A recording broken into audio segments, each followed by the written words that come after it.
Something just happened in the stock market that almost nobody is talking about. And if you have any money sitting in software companies or you have been thinking about buying some, you need to understand this shift before the rest of the market catches on. Money is moving, and it is moving fast, out of the AI hardware trade and straight into software stocks that have been left for dead for almost 2 years. If that sounds interesting to you, stick around, because by the end of this video, I am going to walk you through 5 software companies that are still priced, like they're about to go out of business, even though their revenue, their cash flow, and their profits keep climbing to new highs every single quarter. And before we get into it, if you are new here, go ahead and hit that subscribe button right now, because Tickerhawk puts out breakdowns like this every single week, and you do not want to miss the next one. Let me give you a bit of context first, because it actually matters for understanding why this rotation could be such a big deal for anyone holding these names or thinking about starting a position. For most of this year, the story in the market has been simple. Chips, data centers, and anything tied to building out AI infrastructure has been the golden trade.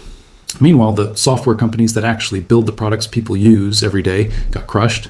Some of these businesses are still sitting 50, 60, even 70% below their all-time highs, even though the underlying company has never been healthier. But something flipped this week. The chip names and the AI infrastructure darlings started selling off hard, while software names started ripping higher, some of them up 7, 8, even 11% in a single session. Now, one green day does not make a trend, and I'm not going to sit here and tell you this is the exact bottom. Nobody knows that for certain. But what I can tell you, and what I want to show you with real numbers, is that these software businesses have quietly kept growing their revenue, kept growing their free cash flow, and kept growing their earnings, while their stock prices went the complete opposite direction. That gap between the business and the stock price is exactly what long-term investors dream about finding. There's also a simple explanation for why traders might be rotating money this way right now. When capital pours almost exclusively into one corner of the market for too long, valuations in that corner get stretched, while everything else quietly gets left behind. Software companies spent the better part of 2 years being treated as if artificial intelligence was going to make their entire business model obsolete, even though most of these same companies are the ones actually building AI features into their own products. At some point, professional money managers start asking a simple question. Are these businesses actually declining, or is the market just scared of a story that has not shown up in the actual numbers yet? When the answer turns out to be the second one, capital starts flowing back in, and it can flow back in fast, because these stocks were priced for a much worse outcome than what has actually happened. So let us get into the 5 names. The first company on my list is Intuit, ticker symbol INTU, and it is one you almost certainly use without even thinking about it, especially if you have ever filed your own taxes or run a small business. Intuit owns several products most Americans interact with every year, from TurboTax and QuickBooks to a well-known credit tracking platform called Credit Karma. Over the last 12 months alone, this business has kept expanding its revenue at a healthy double-digit clip, and its free cash flow has hit an all-time record, north of $7.5 billion, up more than a quarter from the year before. That is real cash landing in the bank, not some accounting trick. And yet the stock is sitting more than 60% below its peak. Historically, this company has traded at a forward earnings multiple in the mid-30s. Right now, you can buy it at roughly a third of that. If this stock simply drifted back toward its 5-year average valuation, based purely on where earnings are expected to land, you're looking at potential upside well over 100% from today's price, and that is before accounting for any future growth at all. On top of that, this is one of the rare software companies that also pays a growing dividend, one that has been raised every single year for a decade, with recent increases north of 15% annually. For income-focused investors in their 50s looking for growth and a rising payout, this is a name worth putting on your watch list. The second company I want to bring to your attention is ServiceNow, ticker symbol NOW, a giant in the world of enterprise software, the kind of tool that massive corporations rely on to manage their internal workflows, customer service operations, and IT systems. This business has been compounding revenue at north of 20% a year for half a decade, and it just posted trailing 12-month revenue north of $14 billion. Free cash flow has climbed to $4.5 billion over the last year, up nearly 20% from the prior period, and it sits right near an all-time high. Adjusted earnings per share is also sitting at a record, up 35% year over year, with a 5-year growth rate that would make almost any other industry blush. And yet, despite all of that growth, the stock remains more than 50% below its all-time high. Historically, this company traded at a rich premium, a forward price to earnings ratio in the high 40s. Today, it trades at roughly half of that historical average. If it were to simply return to its 5-year median multiple on either its earnings or its free cash flow, the math points to upside somewhere between 50 and over 100% from where the stock sits right now. This is a company growing faster than almost anything else on this list, and the market is currently. Pricing it like growth is about to stall out completely.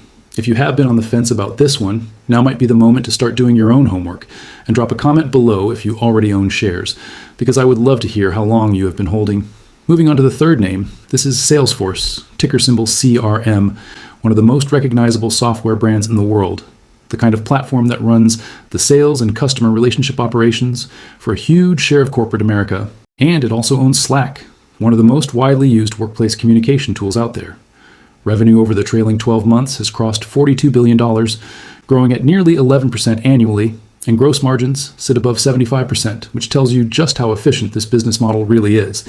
Free cash flow has reached almost $15 billion over the last year, up roughly 16% from the year before, and this company has actually become one of the largest returners of cash to shareholders on the entire planet, combining dividends and stock buybacks worth close to $40 billion over the trailing 12 months. Earnings per share have grown at more than 30% annually over the past 5 years. Despite all of this, the stock still sits around 40% below its all-time high, and it currently trades at a forward earnings multiple in the low teens, compared to a historical average closer to 30. If this company simply returned to that historical average, based on where earnings are projected to land over the next several years, the implied upside stretches well beyond 100%. Even in a scenario where the valuation never expands at all and the multiple just stays exactly where it is today, continued earnings growth alone could still push the share price up significantly by the end of the decade. This is the kind of setup that patient, long-term investors specifically look for, a wonderful business trading at a discounted price simply because the broader market has fallen out of love with an entire sector. Number 4 on today's list is Adobe, ticker symbol ADBE. A name almost everyone watching this has used at some point, whether it was Photoshop for editing photos, Premiere for cutting together a video, or one of the other creative tools used across marketing departments in the entertainment industry. This business has quietly kept growing revenue past $25 billion over the trailing 12 months, up more than 11% year over year, while generating over $10 billion in free cash flow, an increase of roughly 13% from the prior year. Put that free cash flow number next to the current market value of this company, and you are looking at a business trading for under 10 times its annual free cash flow. A level this cheap has genuinely not been seen since the depths of the financial crisis well over a decade ago. And back then, this company was not even running the subscription model that makes it so profitable today. The stock is currently down around 65% from its all-time high, and it trades at a forward price to earnings ratio under 10, compared to a 5-year historical median closer to 29. If the market ever decides this business deserves even a modest re-rating, say back toward a mid-teens multiple, the math suggests meaningful upside from today's price, and that is a fairly conservative scenario, not even close to the premium multiple this company used to command. There was also an attempted acquisition a few years back that regulators blocked, and looking at how that target company has performed since going public on its own, you could argue the blocked deal quietly worked out fine for this company's balance sheet. If you are still with me at this point, drop a like on this video. It genuinely helps this channel reach more investors just like you. The 5th and final name on today's list is HubSpot, ticker symbol HUBS, and it is a bit smaller than the other 4, but do not let the size fool you.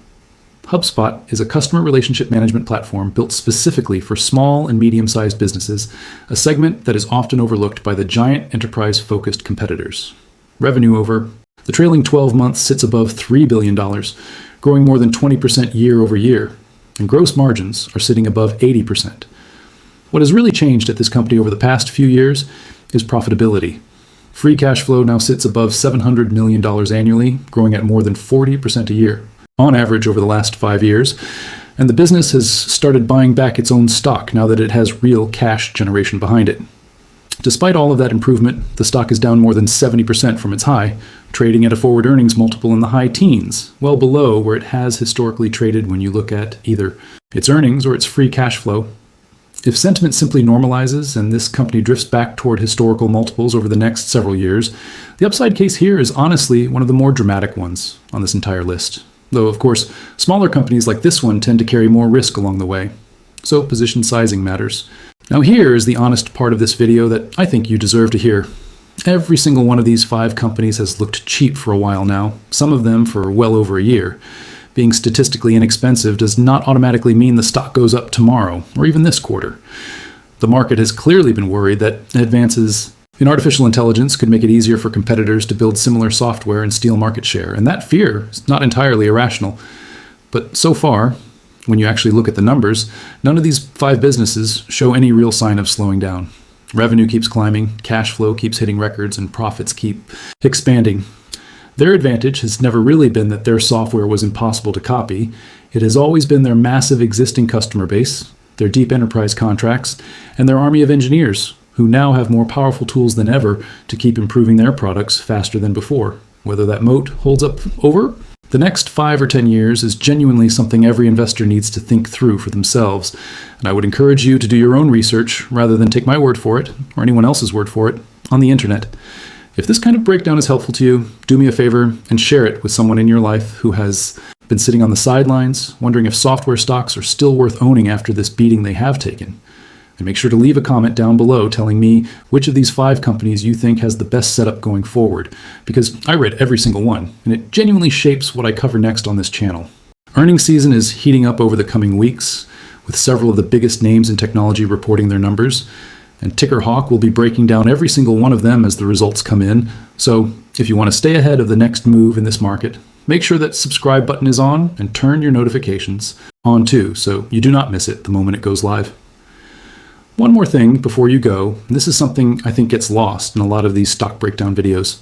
Cheap does not mean risk-free, and a big gap between a stock price and its historical average valuation does not guarantee that gap ever closes. Sometimes the market is wrong for a long time, and sometimes the market is actually right, and a company's old multiple was simply too generous to begin with. A relic of a different era where investors were willing to pay almost any price for growth. Part of what makes investing genuinely difficult is figuring out which of these situations you are actually looking at, and that is exactly why looking at the underlying business, the revenue trend, the cash flow trend, and the earnings trend matters so much more than just staring at a chart and guessing based on how far a stock has fallen. A stock falling 70% tells you almost nothing on its own. A stock falling 70% while revenue and free cash flow keep climbing to new records tells you a very different story, and that is the pattern we have walked through together across all 5 of these names today. If you found this useful, this is exactly the kind of research Ticker Hawk puts out on a regular basis, digging through the actual financial statements instead of just reacting to headlines or chasing whatever moved the most in the last 24 hours. So if that sounds like something you want more of in your feed, subscribing genuinely helps, and it costs you nothing. Drop a comment telling me which of these 5 names you already own, or which one surprised you the most, because I read through every comment, and it directly shapes what gets covered on this channel next. Make sure that subscribe button is on, turn your notifications on so you catch it the moment it goes live, and I will see you in the next one.